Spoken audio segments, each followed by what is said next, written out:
अतीक पासा मौजूद हैं, सीधे बातचीत करेंगे अतीक जी से। सवाल यही है कि जो ये घटना है, ये पूरा घटनाक्रम है, इसको किस नज़र से देखते हैं आप? ये जो घटना लखीमपुर खीरी में 3 तारीख को घटी, आप देखिए ये भारत है, एक लोकतांत्रिक देश है और वहाँ पर हमारे जो किसान भाई थे वो उप मुख्यमंत्री केशव प्रसाद मौर्य का जो है रोष प्रदर्शन जताने गए थे, उनका विरोध करने गए थे।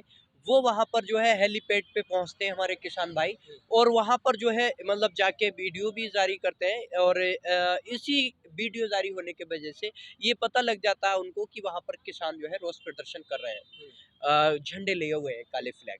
उसके बाद वो रूट डाइवर्ट करते हैं, लेकिन उसके बाद भी ये नहीं पता लगता कि जब वहां से हमारे किसान भाई रोष प्रदर्शन जताकर वापस लौट रहे होते हैं तो पीछे से जो गाड़ी आती है, एक नहीं, दो नहीं, 3, यानी पहली गाड़ी जो थार होती है वो हमारे पीछे से किसान भाइयों को डायरेक्ट ऐसी बीच में को कुचलते हुई निकल जाती है, रोहनती हुई निकल जाती है।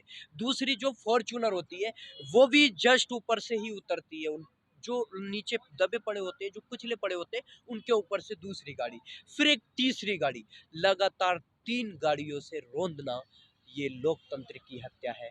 ये भारत के अंदर जो संविधान है उस पर पूरा तरह से आक्रमण है, क्योंकि आज़ाद देश अगर हमारा है तो इस आज़ाद देश में ये किस तरह की आज़ादी है कि अपना हम जो है हक भी नहीं मांग सकते, हम जिसको हमने चुन के भेजा उससे हम रोष भी नहीं जता सकते। एक लोकतांत्रिक तरीके से अगर हम अपनी बात को रख रहे हैं, अगर आप तक हम कुछ जाहिर दुख अपना जाहिर करना चाहते हैं, आपसे अगर हम नाराज हैं, नाराजगी जताना चाहते हैं काले झंडे दिखा के, तो वो भी नहीं कर सकते। इतना हक नहीं रहा किसान का। मतलब जिन किसानों ने आपको सत्ता में बिठाया वोटों के सहारे, उन्हीं को आप कार के सहारे रौंद दिए जाओगे, उनको जो है कुचल डालोगे, उन पर आप थार से वार करोगे। तो ये सारी चीजें जो है एक विषय जांच का है कि किस तरह से उनकी निर्मम हत्या की गई। ये हत्या है और एक सोची समझी साजिश के तहत ये घटना की गई, क्योंकि आपने वीडियो देखा होगा जो केंद्रीय गृह मंत्री है आशीष मिश्रा, जो उनका अजय मिश्रा का जो बेटा है, तो अजय मिश्रा जो टैनी है उनका खुद वीडियो वायरल हुआ था 8-10 दिन पहले की, जो एक सभा को समझाते हुए कर रहे थे कि 2 मिनट के अंदर मैं सुधार सकता हूँ और आप मेरे बारे में जान ले तो अच्छा होगा, क्योंकि मैं सांसद और विधायक रहने से पहले भी कुछ रह चुका हूँ। रहने का मतलब ये था कि जो उन पे मामले चल रहे हैं, केस चल रहे हैं, 302 की हत्या का मुकदमा भी था, तो कि गुंडा रह चुका हूँ और गुंडागिरी पे अगर मैं आ गया, वो उन्होंने कहा था ना कि पहली बारी अगर मैंने वो, तो आप जो है उत्तर प्रदेश के लखीमपुर ही नहीं बल्कि उत्तर प्रदेश में भी नहीं रहेंगे। तो एक धमकी, जो रक्षा की जिम्मेदारी जिसे माननीय प्रधानमंत्री जी ने दी हो, और वो जो है उन गरीबों को, उन किसानों को, उन आम नागरिकों को अगर धमकाए तो फिर लोकतंत्र की हत्या। लेकिन अब तो ये है कि आरोप और प्रत्यारोप का जो सिलसिला है वो दोनों तरफ से चल रहा है।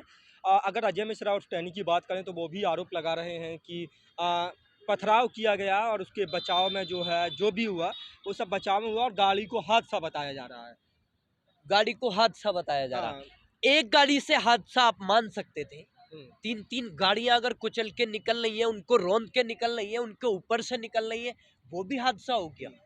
एक गाड़ी का जो ड्राइवर को कह सकते थे चलो कि वो मतलब भीड़ से जो है डर गया, या वो जो भी बता रहे थे, पथराव का आप अगर वीडियो वो देखेंगे तो उसमें कोई भी नहीं देख रहा, क्योंकि वो जो हमारे किसान भाई है वो आगे जा रहे हैं सीधे, आप वीडियो में दिखा भी सकता हूँ वो। हाँ, तो ये वीडियो देखा है, देखा है बिल्कुल, पब्लिक जो है देख चुकी है। उस वीडियो में साफ जाहिर है कि किसान जा रहे हैं, उनको पीछे से आवाज तक नहीं आती है, इतनी रफ्तार में गाड़ियां होती हैं और तीनों कुचल के निकल जाती है, उनको रोनते हुए निकल जाती है कि जो है कीड़े मकोड़े हो गए किसान, अपना हक मांगने अगर जा रहे हैं, अगर प्रदर्शन कर रहे हैं, तो उनको आप ऐसे ही रोन दोगे। अरे आप देखिए, इस तरह की घटनाएं तो अंग्रेजों ने न कराई थी, वो विदेशों के नागरिक यहाँ पर जो है मतलब तानाशाही कर रहे थे, उनका कब्जा था, लेकिन यहाँ के लोगों पे उन्होंने नहीं कराई थी ये जितना कि ये काले अंग्रेज जो सावरकर को मानने वाले। आप देखिए कि जो गॉड से जिंदाबाद के ट्रेंड चल जाता 2 अक्टूबर को और 3 अक्टूबर को ये घटना हो जाती है। क्या संदेश है? आपने देखा होगा जो अजय मिश्रा टैनी है, उसकी गाड़ी जब वहां से गुजरी काफिला उसका, तो वो बाद में जो व्हाइट कलर की गाड़ी आई थी, तो उसके जो सीट के उससे आपने देखा होगा खिड़की से जो हाथ नीचे लटका हुआ था, और नीचे लटका के हाथ वो इस तरह से इशारा कर रहा था, और फिर बाद में उसका इशारा ये था। तो वो ये इशारा था कि गाड़ियों के नीचे भी हम रोंद सकते हैं, और उन्होंने वही किया, गाड़ियों के नीचे रोंदा। और मैं शर्म की बात तो ये है कि प्रधानमंत्री जी लखनऊ आते हैं प्रचार करने, केवल प्रचार के लिए वो प्रधानमंत्री बने हैं।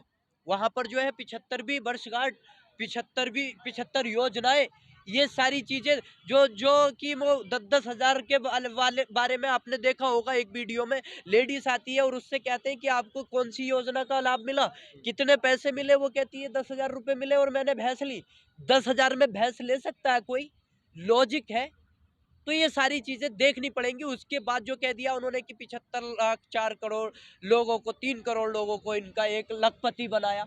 तो ये सारी आप देखिए, जब एक घटना हो जाती है, मुश्किल से 80 किलोमीटर की दूरी होगी, और उन इस तरह की क्रूरता के साथ जो निर्मम हत्या की जाती है, उस पे एक शब्द नहीं बोलते हैं। उस जो गृह मंत्री को बर्खास्त करने की मांग पूरा देश कर रहा है, उसके बारे में एक एक भी शब्द नहीं बोलते। तो ये जो है क्या है, तानाशाही है। उनके जिस तरह से उनके जो मंत्री होते हैं, जो बीजेपी की नीति रही है कि जो तानाशाही करेगा, जो लोगों के गले को काटेगा, उसको जो है मतलब वो प्रमोशन दे दिया जाएगा। अतिक तो साहब वही सारी बहुत अच्छी बात कही है। जिस तरह से हरियाणा के मुख्यमंत्री हैं मनोहर लाल खट्टर, हमेशा अपने विवादित बयानों की वजह से सुर्खियां बटोरते हैं।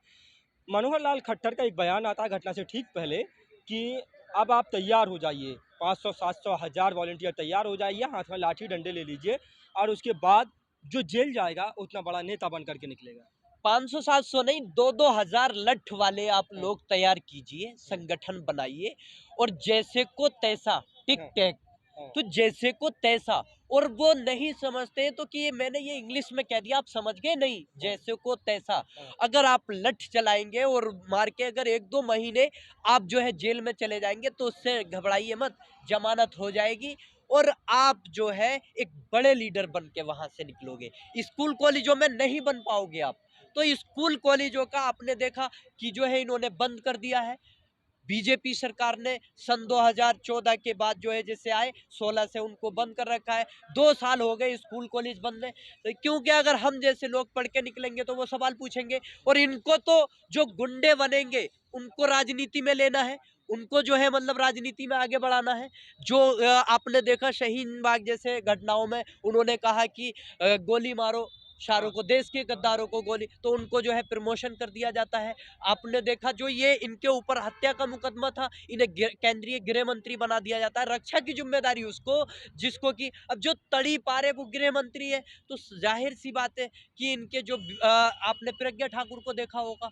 तो ये सारी जो इनकी जो व्यवस्थाएं हैं वो उसी तरीके से चलती है कि जो गाली देगा मुस्लिम लोगों को, जो जो है मतलब खालिस्तानी कहेगा, जो किसानों को मवाली कहेगा, जो आम नागरिकों को देशद्रोही बताएगा, उनको जो है ये प्रमोशन करेंगे उनके ऊपर। और जो अगर रोष प्रदर्शन करेंगे, जो लोकतंत्र को बचाने की मांग करेंगे, जो अपना हक मांगेंगे, उन पे ये लाठियां चलवाएंगे, आंसू गैस के गोले चलवाएंगे, गाड़ियां ऊपर से चढ़वा देंगे, और एक शब्द नहीं बोलेंगे। बेशरम प्रधानमंत्री है ये।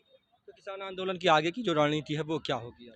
आगे की रणनीति यह है कि जो मांगे थी उनको इस्तीफा दे, या उनसे इस्तीफा लिया जाए, बर्खास्त किया जाए, और उसके बेटे को अजय मिश्रा, आशीष मिश्रा को जो है गिरफ्तार किया जाए, और उसको भी गिरफ्तार किया जाए, क्योंकि जो 120 के तहत उसको एफआईआर में नाम जो है अजय मिश्रा का भी है। तो ये जो मांग है, अगर ये 8 दिन का टाइम जो दिया था हमारे किसान नेताओं के साथ, जो बातचीत हुई थी जो बीच, तो अगर ये नहीं होता है तो उसके लिए आगे आंदोलन चलेगा। किस तरह की रणनीति रहेगी वो वहां से अनाउंसमेंट किया तो जाएगा, उसके अकॉर्डिंग किसान जो है उनके एक कॉल के इशारे पे आगे बात करेंगे, आगे चलेंगे।